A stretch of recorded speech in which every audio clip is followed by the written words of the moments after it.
Talk about throwing down the gauntlet. What does this mean for the draft, gentlemen? Kena will round out the GAM esports team.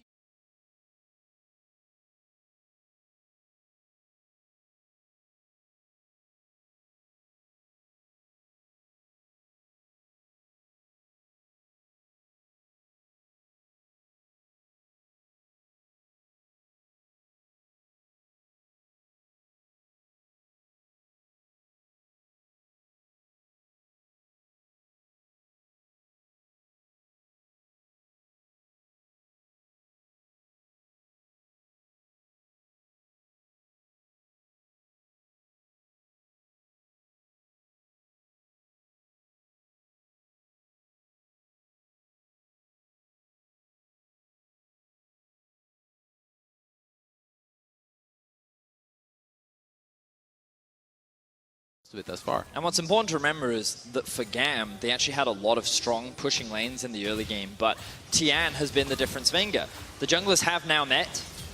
They have indeed. The shock blast won't find a target though. Levi move forward. There comes the ultimate from Kale. Kiai's in trouble, running for his life. That's a shutdown at least. Kiai manages to get out with his life for a moment or two, and Levi is traded 1 for 1. That's going to be near instantaneous or guaranteed death.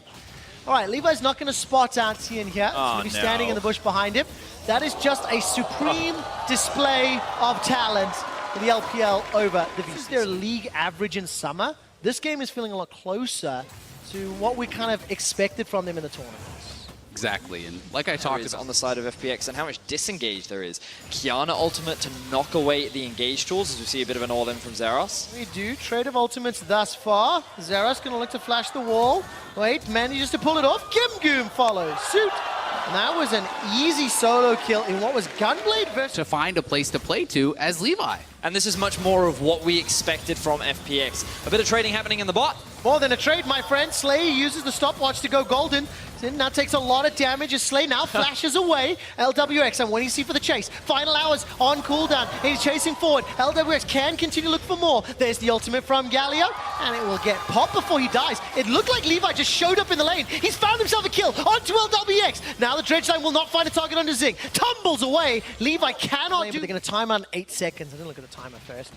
One tower already secured by FPX. Crisp and Tia now moving forward. That's an auto attack connecting on a Slay that holds him in place. Condemn will also lock him against the wall. And the supreme display of talent. 5, 1, and 2. The Duskblade of Drakthar and Warrior is doing work. We turn our attention to Do and B. Oh man! Kiaya and the rest of GAM Esports. It is technically second of entirety of Worlds. There was one gold lead in the plains that was higher.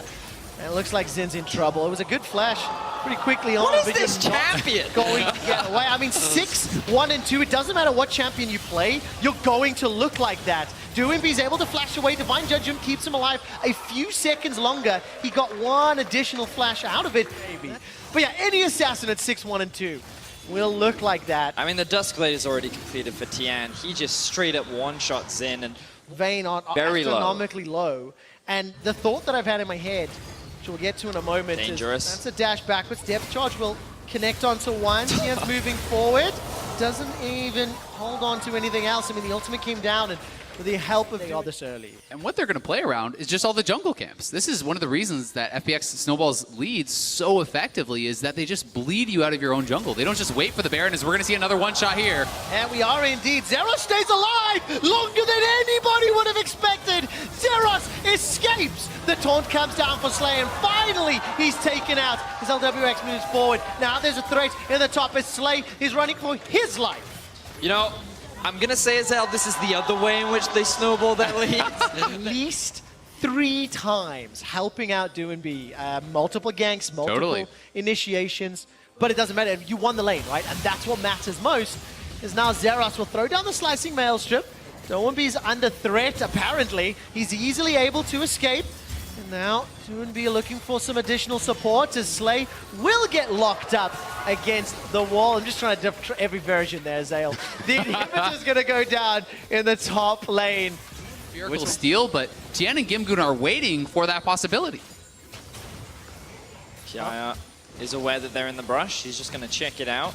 This Baron is going down pretty quickly with the Vayne. It is indeed. Is anyone going to go into the pit? Shock Blast comes out, will not do anything more. Here comes Tian. Supreme display of talent, locks up a couple. Zeros, no slicing Maelstrom available. Kiaya running for his life. And now LWX and DoinB chasing him down. Levi is dead. That's the second of the fight. Baron was secured. Levi is dead. They have a Baron buff. Why bother going back to spend your gold when you've got more than enough to just look and end this game? Maybe pushing in 23 minutes, pushing onto the Nexus turrets. The first one will fall. Baron buff still up, and there's not much that GAM Esports can do. The last tower is standing, and Fun plus Phoenix are pushing it. Dredgeline won't find the target though. The Nexus will be the focus. Do FPX look for the tower dive? Slicing Maelstrom goes in, finds a couple kills. Divine Judgment comes down, and the Nexus will fall. It's the quickest game of group so far. FPX can be really happy about this one. We saw it in the DoinB interview coming into the day. They wanted to win this game, to regroup, to rebuild that mental state.